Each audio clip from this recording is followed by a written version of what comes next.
Kako su zvali tvog dedu?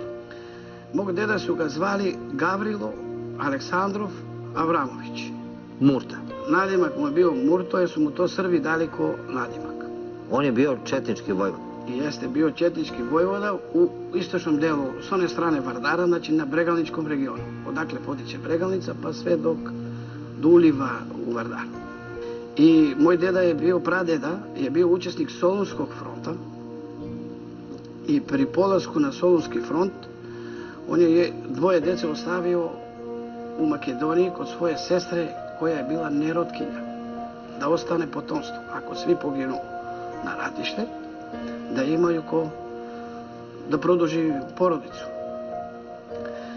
I kad se završio Solunski front, dok je bio u Solunu, on je najstarijeg sina, koji se zvao Tom, što se ja zovem, on je od tih 744 đaka koji su pošli na brod, bio stipendista francuske porodice koji su ga prihvatili u Francuskoj. Tako da moj deda 1915. godine je došao u Pariz. I tu je bio sve do 1926. godine, jer je tamo završio Parijsku gimnaziju i se vratio u Makedoniju i posle se tu oženio i ostao da živi. I 1934. godine ubili ga vančuvisti. Vanču Mihajlov je dao nalog da ga ubiju. Zašto? Jer je prosrb? Da, pošto smo mi prosrpska porodica bili, ali prvo moj deda nije znao da mu je otac ubije 1924. godine. Moj pradeda je ubijen lično po nalogu Vanča Mihajlova 1924. godine, posle ubistva kralja u Marseju. I tako mi smo ostali da živimo u Beru. Znači, tu je ostao moj otac. I kad ti upoznaješ Vanču Mihajlova koji je naručio ubistvo svog deda? Vanča Mihajlova ja upoznajem 78. godine. Bio sam kod njega u Rim po preporuke čoveka koji je sada umro, to su stari ljudi. On se zvao Vasil Rolev. To je jedan od tih ljudi koji su ubili mog dede. Jer su to bile one crne trojke što je Vančo Mihajlov u to vreme upotrebljavao po Makedoniji. I on je živeo u Briselu. Ja na osnovu što sam došao do tog čoveka, pošto on iz Berova bio, tada sam shvatio da ko je ubio mog deda, on mi je sve objasnio. I mi je rekao, ako hoćeš ja mogu da ti sredim da ideš kod Ivan Mihajlov, tako ga on zvao, da ti on to lepo objasni zašto su ti ubili pradedu i dedu. I on je to sredio preko društvu. Todor Aleksandrov se zvalo to njihovo bugarsko društvo.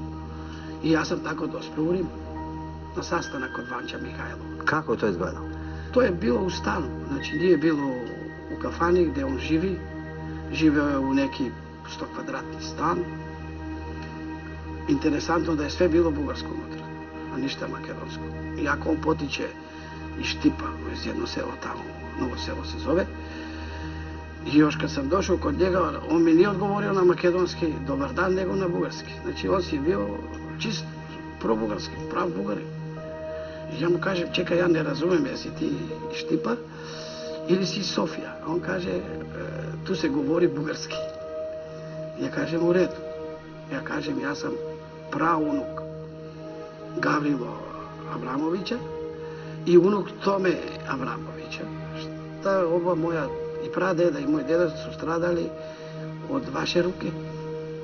I hoću da mi pojasnite zašto i kako. Jer u to vreme Makedonija je bilo previranja. Bugarska kontra, srpska kontra.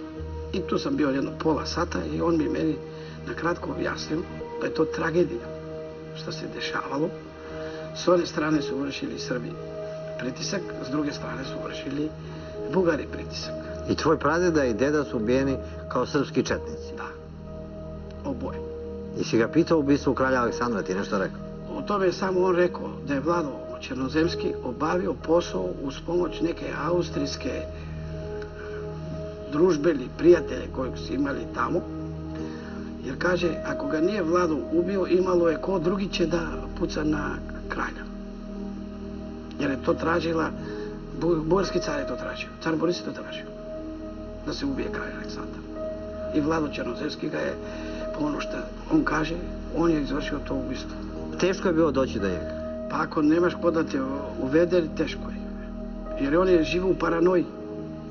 Čuvao se.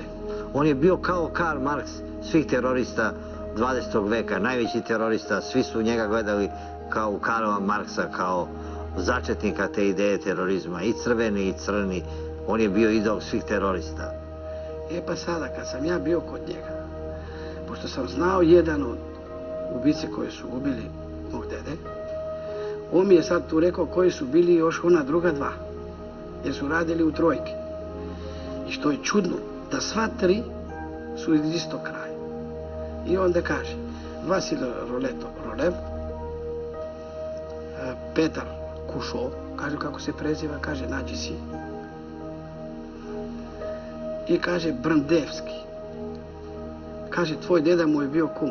On ga ufatio na prepad. Kad je tvoj pradeda bio kod svoje prijateljice u to vreme, kod crkve gore, on je trebao neka poruka pismena da mu donese iz Pirina. I kaže, dok je tvoj deda ležao na onoj odari, to starinski kreveti, puni slamarice, kako mi kažemo, on je ušao, a ovo je stavio pušku ovako pored vrata. I pošto je čekao poruku, ovaj mu je dao to pismo koje treba da mu da. I uzeo pušku i ga na nišanju ga pita gde je najlakše da ubiješ čovjek i on kaže pa pogodiš ga u grudi i ovaj ga ubije. Ali ostali dvoje su čekali napolje, ako treba ovome pomoć, da ga da ubije.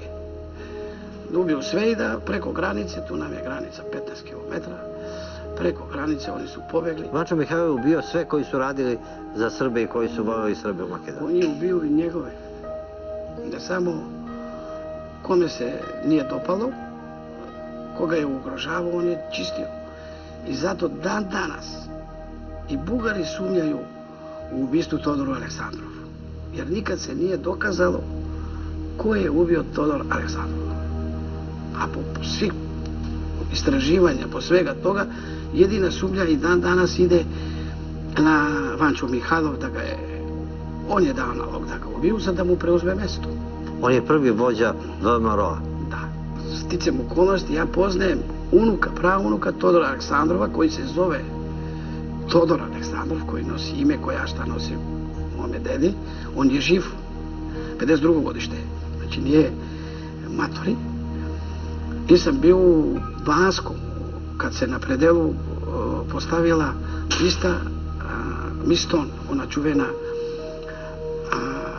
amerikanska humanitarka što je bila... U Prvom svjetskom ratu? Da, jer ona je bila u to selo gdje je bio moj deda, tamo su je čuvali. To je onaj čuveni film Miston? Da, i Janez Sandanski je nju preterao i ona je došla baš u selo. I sad, na primjer, ideš u to selo, jedina kuća koja od pečene cigle je naša, još stoji. To ću možda jednog dana napraviti Srpski muzej unutra. Kako si ti otišao u inostranstvo 76.